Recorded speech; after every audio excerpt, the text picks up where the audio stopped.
갈라디아서 1장 11절에서 24절까지입니다.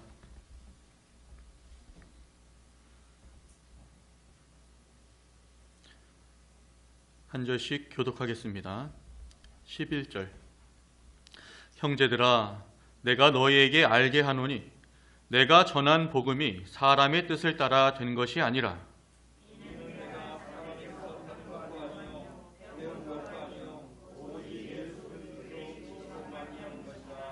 내가 이전에 유대교에 있을 때에 행한 일을 너희가 들었거니와 하나님의 교회를 심히 핍박하여 잔해하고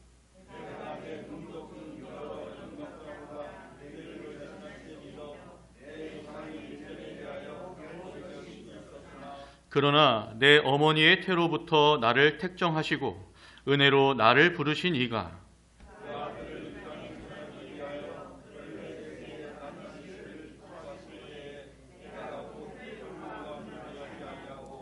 또 나보다 먼저 사도된 자들을 만나려고 예루살렘으로 가지 아니하고 오직 아라비아로 갔다가 다시 다메섹으로 돌아갔노라.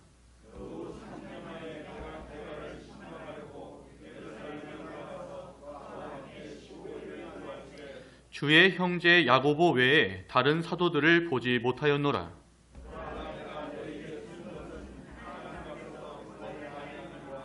그 후에 내가 수리아와 길리기아 지방에 이르렀으나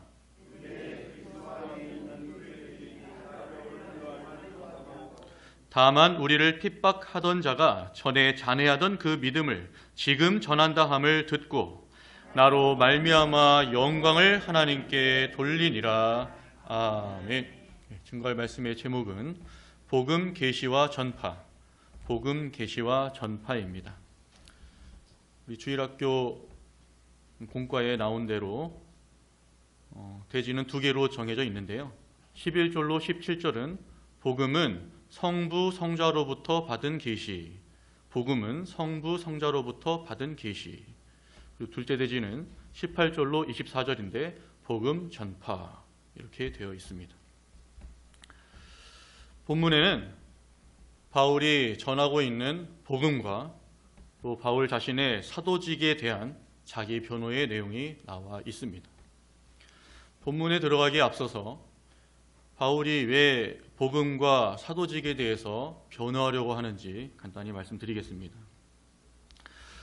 바울이 복음을 전해서 갈라디아에 교회가 세워졌는데 바울이 잠시 떠난 2, 3년 사이에 예루살렘 교회로부터 거짓 교사들이 이 갈라디아 교회로 들어왔습니다.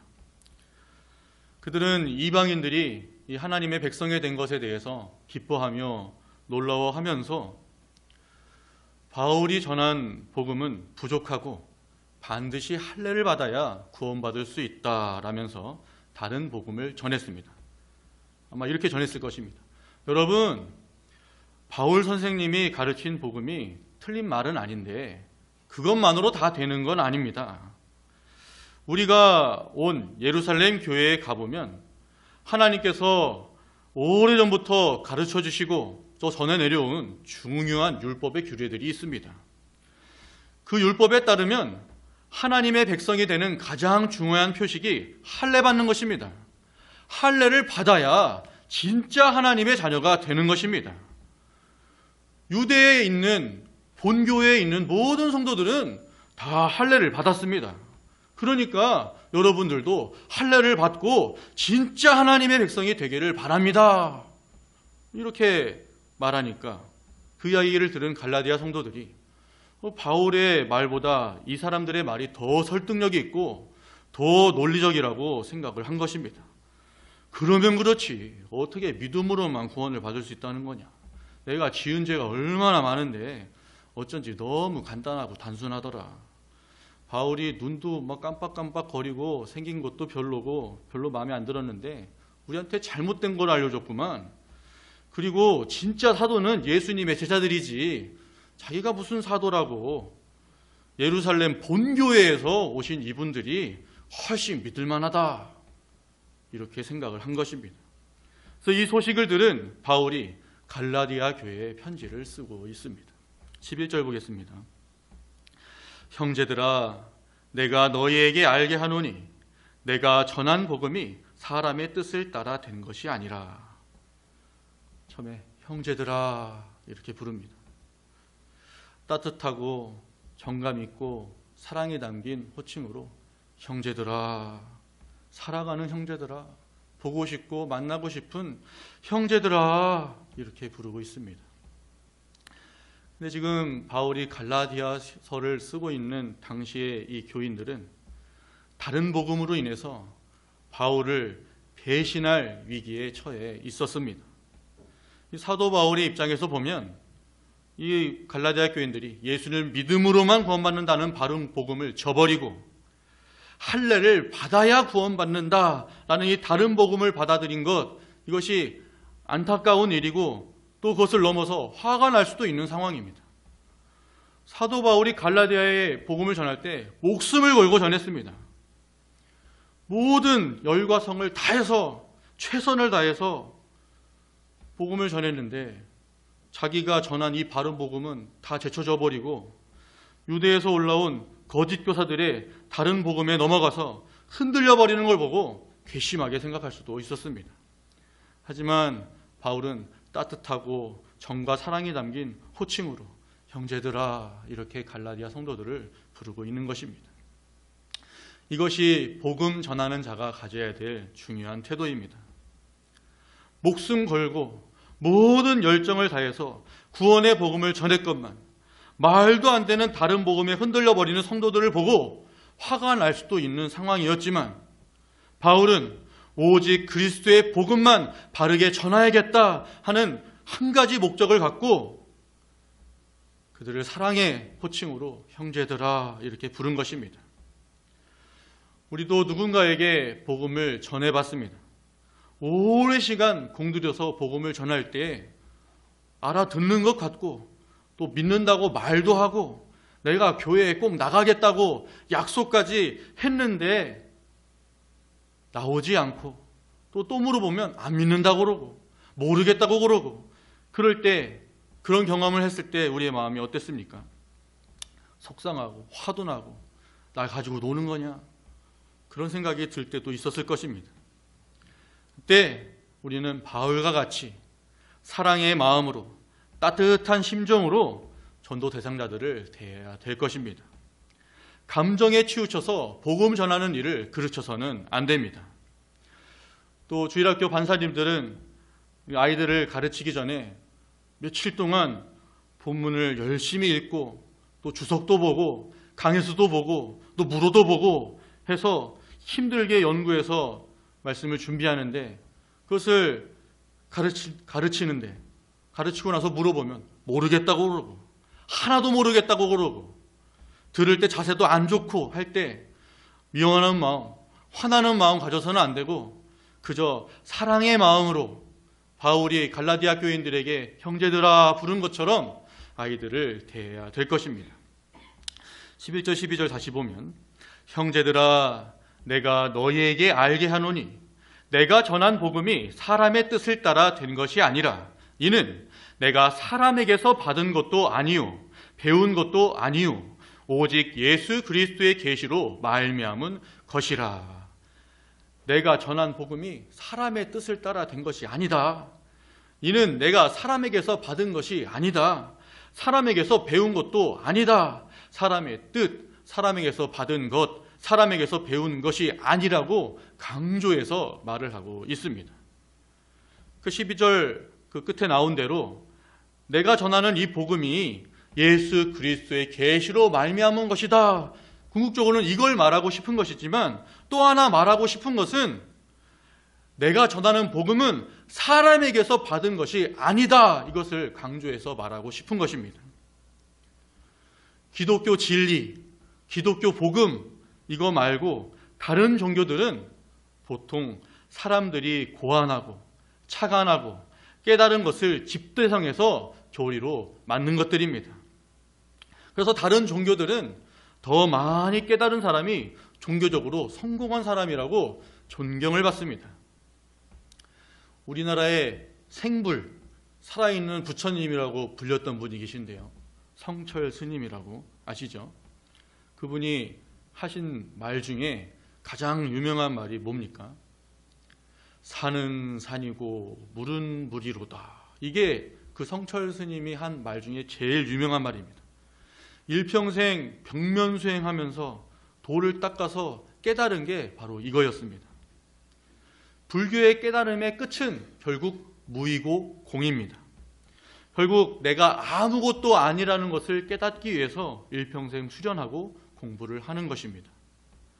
그 하나님 없이 뭔가를 알아내려고 일평생 노력을 해서 알아낼 수 있는 것이 뭐냐면 나는 아무것도 아니다 라는 것입니다.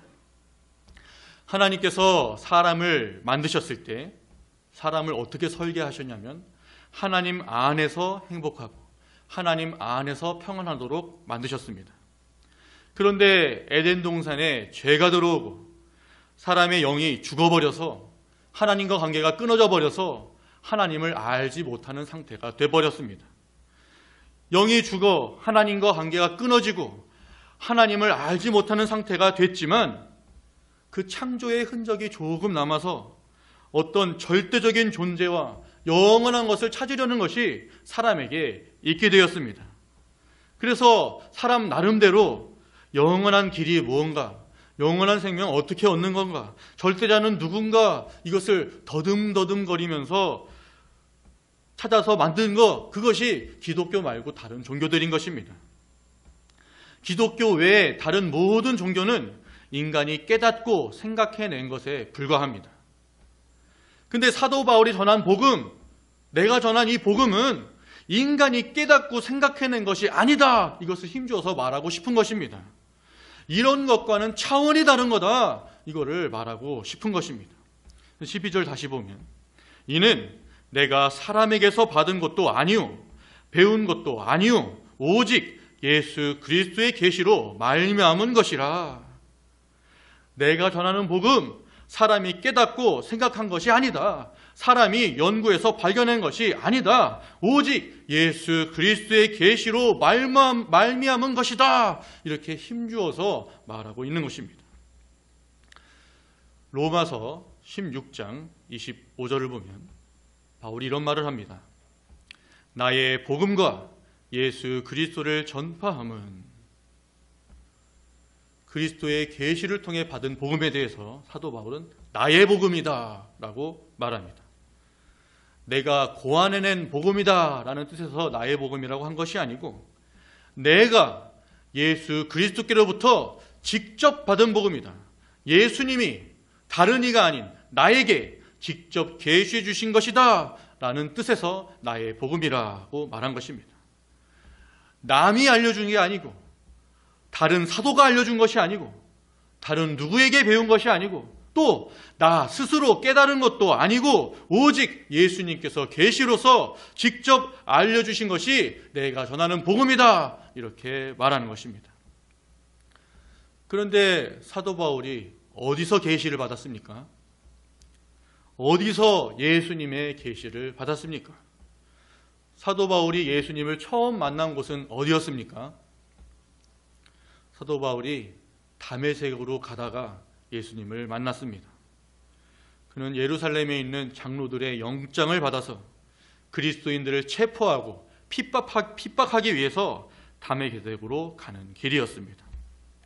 13절로 14절 보면 내가 이전에 유대교에 있을 때에 행한 일을 너희가 들었거니와 하나님의 교회를 심히 핍박하여 잔해하고 내가 내 동족 중 여러 연갑자보다 유대교를 지나치게 믿어 내 조상의 유전에 대하여 더욱 열심히 있었으나. 바울이 이런 자였습니다. 더욱 열심히 있는 자였습니다. 하나님의 율법에 대해서는 그 어떤 누구보다 더욱 열심히 있던 자였습니다. 이런 율법에 열심히 있는, 유대교를 지나치게 믿은 자신에 대해서 빌립보서 3장 5절로 6절에 자기를 소개합니다. 제가 읽겠습니다. 빌립보서 3장 5절로 6절을 보면 내가 8일 만에 할례를 받고 이스라엘의 족속이요 베냐민의 지파요 히브리인 중에 히브리인이요 율법으로는 바리새인이요 열심으로는 교회를 핍박하고 율법의 의로는 흠이 없는 자로라. 바울은 하나님의 의를 위하여, 율법을 위하여 마음과 뜻과 목숨을 다해서 살던 자였습니다. 그런 자신에 대해서 단 한 번도 내 행동이 잘못된 것이 없다, 이렇게 생각을 한 자였습니다. 자부하는 자였습니다. 나는 의로운 자다. 나는 잘못을 범하지 않았다. 나는 죄를 범하지 않는다. 나는 율법이 613가지인데 내가 단 한 가지도 어기지 않고 613가지를 다 지킬 수 있는 자다. 그 열심을 갖고 그리스도인들 잡아다가 핍박하려고 다메섹으로 가는 길에 예수님을 만난 것입니다. 이 바울이 예수님을 만났을 때 예수님에게 두 가지 질문을 합니다. 사도행전 22장 6절로 8절 보겠습니다. 다 같이 피시죠. 사도행전 22장 6절.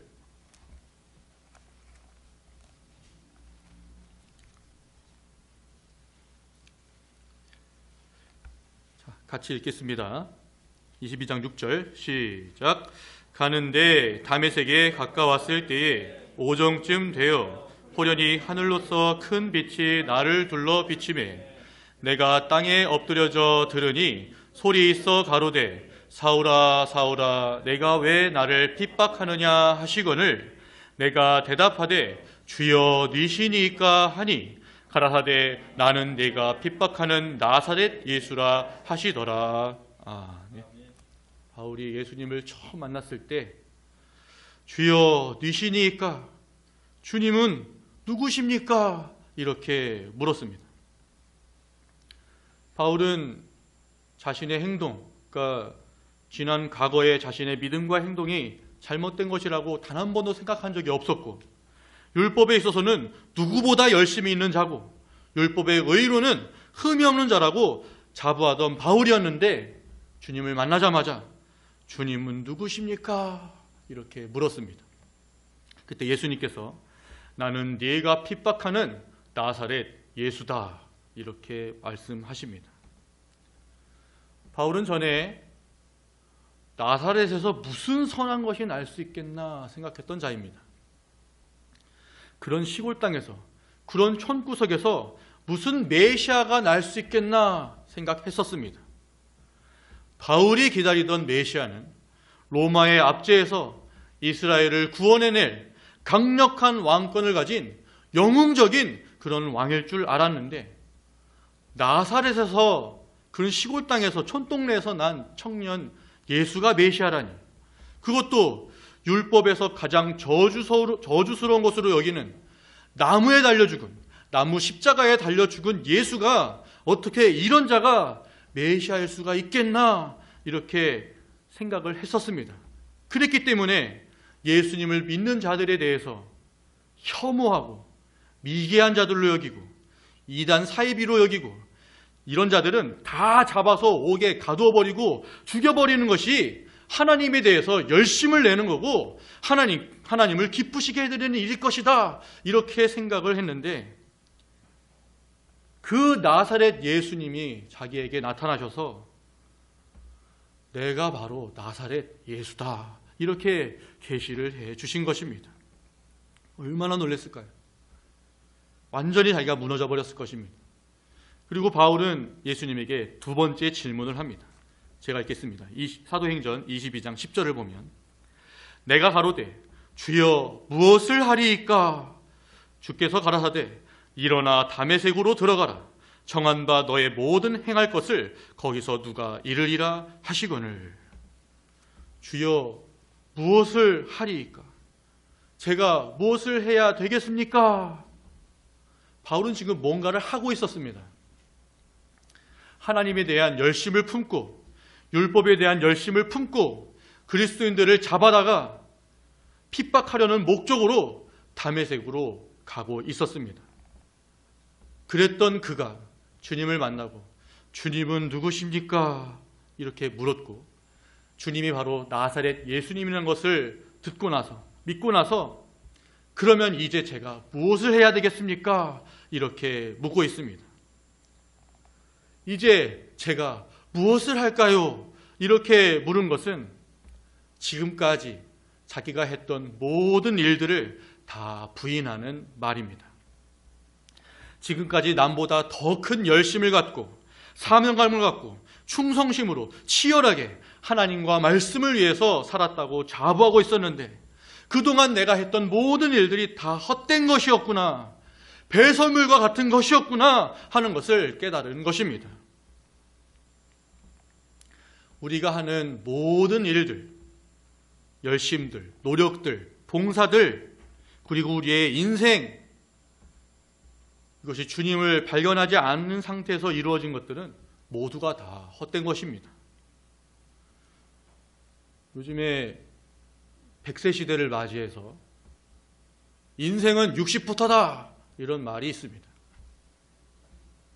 그 말이 세상적으로는 맞는 말이고 우리 신앙적으로는 인생은 그리스도를 만난 후부터다 이렇게 믿고 살아가야 되겠습니다. 우리의 모든 예배와 봉사와 열심의 동기가 그리스도를 바로 발견한 것에서부터 시작이 되어야 됩니다. 예수 그리스도의 십자가 사랑, 그 은혜에 대한 감사의 마음, 그 은혜에 보답하고자 하는 심정에서 이루어지는 예배와 봉사가 될 때 하나님께서 기뻐 받으시는 예배와 우리의 삶이 될 수 있는 것입니다. 자, 15절 보겠습니다. 15절 누가 읽어보실까요? 그러나 내 어머니의 태로부터 나를 택정하시고 은혜로 나를 부르시니라. 예. 바울이 사도로서 부름받은 때, 그때는 다메섹 도상에서 예수님을 만난 때입니다. 그런데 여기 보면 그 이전에 하나님께서 바울을 그의 어머니의 태 속에서부터 택정을 하셨다는 것입니다. 이 땅에 나기 전부터 사도로 택정함을 받았다라고 말하고 있습니다. 여기 어머니의 태 속에 있을 때라고 말한 것은 태어나기 전부터다라는 것을 강조하기 위한 것이고, 실제로는 또 성경에 우리에게 가르쳐주고 있는 것은 사도 바울은 이미 창세전에 하나님의 자녀로서 사도로서 택함을 받은 것입니다. 15절 하반절에 은혜로 나를 부르시니가 라고 했습니다. 하나님께서 선택하시고 부르시고 사용해 주시는 것, 이것이 바로 은혜입니다. 우리가 이 은혜로 창세전에 하나님의 특별한 사랑의 대상자로 선택되었습니다. 아까 권사님께서 기도하실 때도 언급하셨고, 또 주일날 목사님께서 설교하실 때 칼빈의 5대 교리를 우리는 배웠습니다. 전적 타락, 무조건적인 선택, 제한적 속죄, 불가항력적 은총, 성도의 견인. 이제 무조건적 선택 내용을 보면 아무 조건도 따지지 않으시고 아무 값 없이 공로 없이 우리를 선택해 주신 것, 그것이 바로 하나님의 은혜입니다. 또 제한적 속죄, 전 세계에 있는 모든 사람 한 사람도 빠짐없이 다 구원해 주시는 것이 아니라 택한 자만 제한적으로 구원해 주시는데, 그 택하신 자 안에, 그 제한하신 그 안에 내가 포함된 것, 내가 들어간 것, 그것이 하나님의 은혜입니다. 항상 이 은혜를 생각하며 감사하며 살아야 되겠습니다. 16절 보겠습니다. 누가 또 읽어주실까요? 16절. 그 아들을 이방에 전하게 하여 그를 내 속에 나타나시를 기뻐하실 때에 내가 곧 혈육과 의논하지 아니하고. 예, 혈육과 의논하지 않았다. 아버지 어머니와 형제들과 친척들과 또 나를 가르쳐준 그 당시에 가장 위대한 바리새인 율법학자였던 가말리엘과 의논하지 않았다. 예수님은 사도 바울을 이방인을 위한 사도로 세워주셨습니다. 사도로 부름받기 전에 바울은 가문도 좋고 학벌도 좋고 종교적 지위도 매우 높은 예루살렘의 유명한 율법학자였고, 장래가 매우 촉망되는 앞으로 위대한 인물이 될 수 있는, 이스라엘에서 큰 자가 될 수 있는 그런 자격을 갖춘 자였습니다. 하지만 그런 그가 예수님을 만난 후에는 모든 것을 다 내려놓고 그 모든 것들을 다 배설물과 같이 여기고 오히려 해로 여기고 자기를 완전히 부인하고 부모나 형제나 스승하고 의논하지 않았다라고 말하고 있는 것입니다. 17절 보겠습니다. 또 나보다 먼저 사도된 자들을 만나려고 예루살렘으로 가지 아니하고 오직 아라비아로 갔다가 다시 다메섹으로 돌아갔노라. 여기 나보다 먼저 사도된 자들을 만나려고 가지 않았다. 먼저 사도된 자들은 예수님의 제자들을 가리킵니다. 예수님의 제자를 만나기 위해서 예루살렘으로 가지 않았다. 예수님을 만난 후에 내가 바로 예루살렘으로 가지 않았다. 그걸 말하고 싶은 거고, 또 하나의 강조점은 나보다 먼저 사도된 자들, 그리고 나는 그들보다 나중에 사도된 자들, 사도된 자, 결국 나는 사도다. 예수님이 택하시고 부르셔서 세워주신, 그리고 보내주신 사도다라는 것을 말하고 있는 것입니다. 바울이 예수님의 제자들을 만나기 위해서 예루살렘으로 가지 않았다라고 말하는 것은 예수님을 만난 후에 예수님에 대해서 그 제자들에게 뭔가를 배우려고 가지 않았다라는 것을 말하는 것입니다. 바울이 하고 있는 이 말은 나는 어떤 사람들에 의해서 사도로 임명받은 것이 아니고 하나님께서 내가 나기 전부터 선택하시고 불러주셔서 사도가 된 거다라는 것을 다시 한번 강조해서 말하고 있는 것입니다. 18절로 19절 누가 읽어주시죠? 그 3년 만에 내가 게바를 신방하려고 예루살렘에 올라가서 저와 함께 15일을 유할 때 주의 형제 야고보 외에 다른 사도들을 보지 못하였노라. 네. 그 17절에 예루살렘으로 가지 않고 아라비아로 갔다가 다메섹으로 돌아갔다고 하면서 그 후 3년 만에 게바 베드로를 만나기 위해서 예루살렘으로 내가 갔고 그곳에서 15일을 머무는 동안 예수님의 동생인 야고보 말고는 다른 어떤 사도도 만나지 못했다라고 말합니다.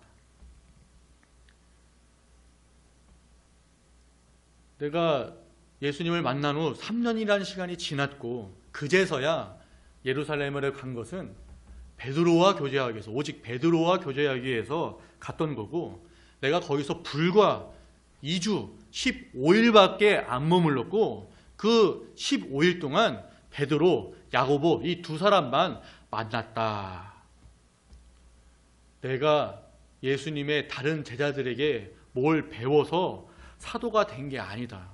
그리고 내가 전하고 있는 복음, 다른 누군가에게 배워서 복음을 전하는 게 아니다.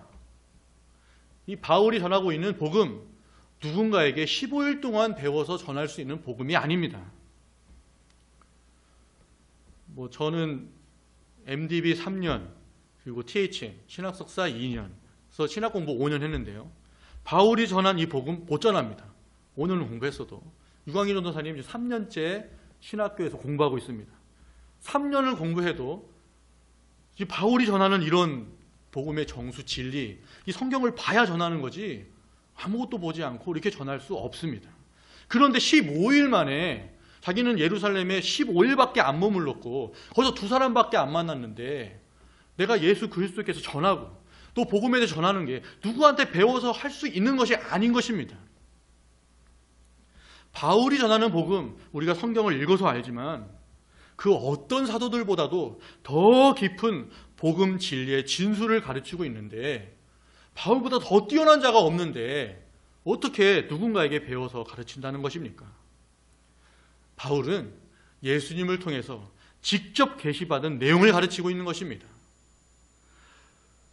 하나님의 특별 계시가 특별히 바울에게 임했기 때문에 그가 바른 복음을 전할 수가 있었던 것입니다. 여기 보면 18절 처음에 3년이라는 시간이 나옵니다. 사도 바울은 다메섹에서 주님을 만났고 사명을 받은 후에 아라비아 광야에서 3년의 시간을 보냅니다. 그 3년 동안 바울은 예수님과 매우 깊은 영적인 교제를 나눈 것입니다.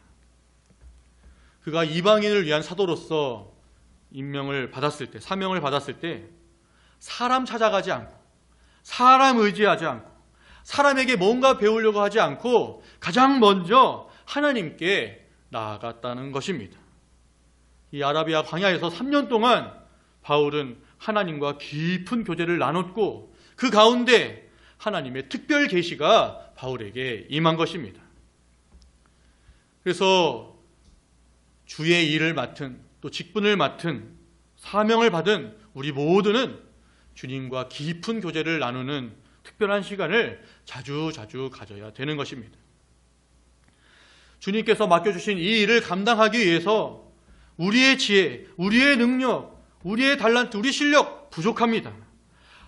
주님과의 깊은 교제를 통해 주님께서 주시는 감동과 은혜와 능력과 지혜를 가질 때에 맡겨진 일들을 잘 감당할 수 있게 되는 것입니다.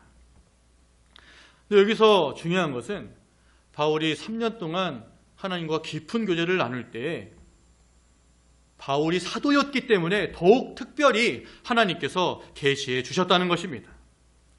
하나님께서 사도들을 특별히 세우신 것은 성경을 기록하라고, 그리고 교회를 세우라고 이렇게 사도들을 세워주신 것입니다. 그래서 오늘날은 사도를 안 세우십니다. 왜냐하면 성경이 완결되었기 때문에 더 이상 기록할 성경 말씀이 없기 때문에 사도를 안 세우십니다. 사도는 성경을 기록하기 위해서 세운 자입니다. 또 지금도 개척을 하고 교회들이 세워지지만 사실 지금에 있는 모든 교회, 그리고 우리 탐방교회는 사도들이 세웠던 그 교회를 이어받아서 세워진 교회입니다. 사도들이 예수 그리스도의 진리의 터 위에 세운 그 교회가 이어져서 우리 탐방교회가 된 것입니다. 그러니까 다른 성격의, 전혀 다른 성격의 새로운 교회가 세워질 필요가 없습니다. 초대교회에 세워졌던, 사도 바울을 통해서 세워졌던 그 교회가 계속 세워져 나가야지, 성경이 아닌 다른 진리, 하나님이 아닌 다른 보혜사, 예수님이 아닌 다른 메시아가 있는 그런 교회가 세워지면 그거는 다른 복음이고 다른 교회고 이단이고 사입이고 사탄의 종들이 되는 것입니다. 성경이 전부 기록된 이후에는 하나님의 특별 역사로서의 특별 계시는 종결되었습니다. 우리는 기도를 할 때 하나님이 뭔가 새로운 것, 성경이 아닌 다른 것을 말씀해 주시는 것이 아니라 우리는 성경을 통해서 하나님의 음성을 듣고, 성경을 통해서 하나님의 뜻을 발견하고, 성경을 통해서 하나님이 주시는 교훈과 책망과 바르게 함과 의로 교육을 받아 나가는 것입니다. 기도할 때 성경과 전혀 다른 뭔가가 오면 그건 하나님이 주신 것이 아닌 겁니다. 하나님은 성경과 다른 전혀 새로운 걸 주시는 게 아니라 그 상황에 필요한 성경 말씀이 생각나도록 해 주시는 것입니다. 그래서 우리는 모든 일을 하기에 앞서서 하나님께 기도하고 하나님이 주시는 감동과 지혜의 능력으로 모든 일을 감당할 때 내게 능력 주시는 자 안에서 내가 모든 것을 할 수 있습니다 라고 고백할 수 있게 되는 것입니다. 20절 보겠습니다. 보라, 내가 너희에게 쓰는 것은 하나님 앞에서 거짓말이 아니로라. 내가 앞에서 진술한 모든 말씀들, 나의 사도직에 대한 것, 그리고 내가 전한 복음이 하나님의 계시로 임했다는 것, 이것이 내 양심 정도가 아니고 하나님 앞에서 거짓이 없다, 하나님 앞에서 진실하다, 이렇게 말합니다. 하나님 앞에서 진실된 것이 정말 참된 것입니다. 사람은 속일 수 있어도 하나님은 절대 속일 수가 없습니다.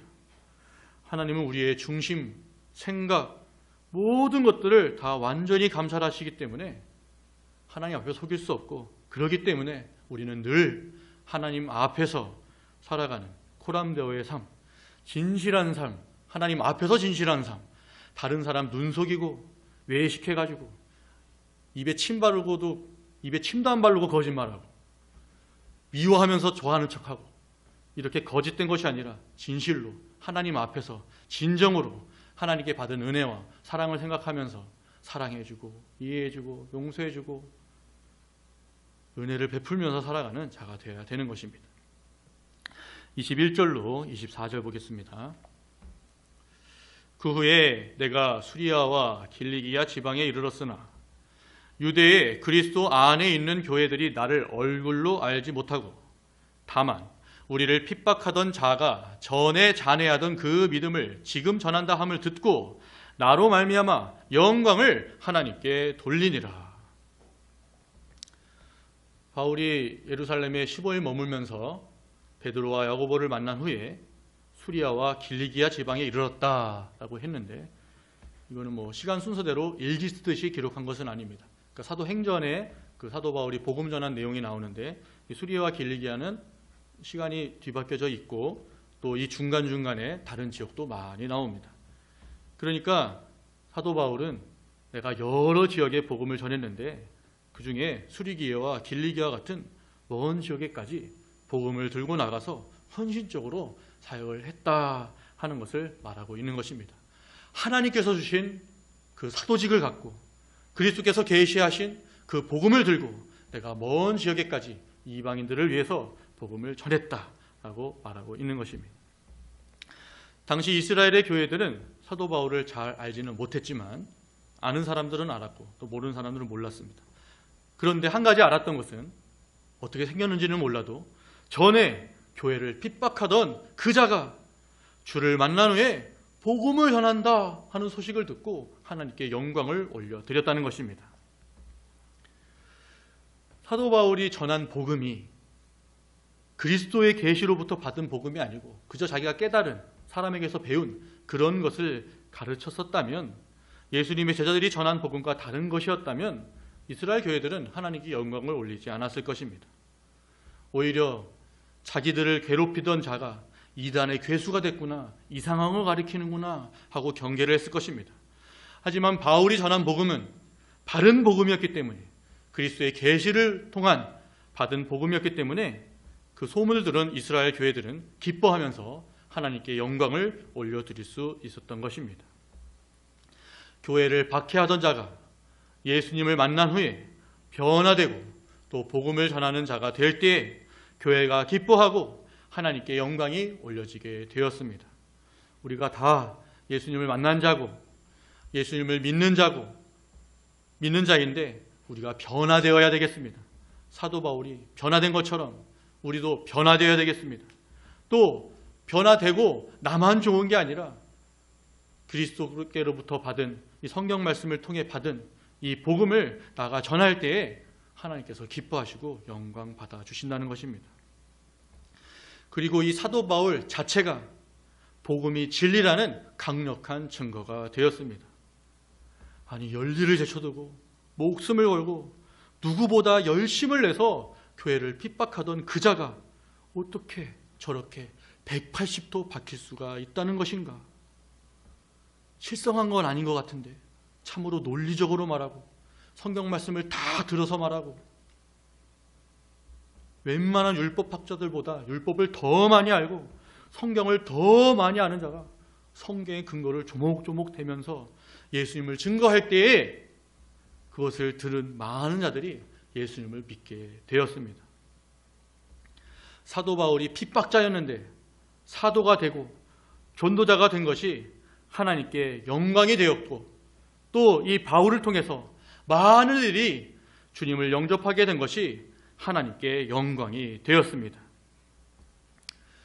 우리는 사도는 아니지만 사도와 비슷한 성격을 가지고 있습니다. 우리는 창세전에 하나님의 성택을 입었고 바울과 같이 하나님의 부름을 받아서 보내심을 받은 그러한 자들입니다. 우리는 모든 일을 함에 있어서 사람 따라가고 사람에게 뭘 배우고 사람 찾아가는 그런 일을 하기 이전에 먼저 하나님과 깊은 교제를 나눠야 되고 그걸 통해서 능력과 지혜를 받아 받은 사명, 그 직분을 잘 감당해야 될 것입니다. 우리의 믿음이 자라나서 변화되고 또 우리가 믿고 배운 그 복음을 나가 전할 때 하나님께서 영광을 받아주십니다. 우리의 삶 가운데 하나님을 기쁘시게 해드리고 하나님께 큰 영광을 올려드리는 우리 모두가 되어야 되겠습니다.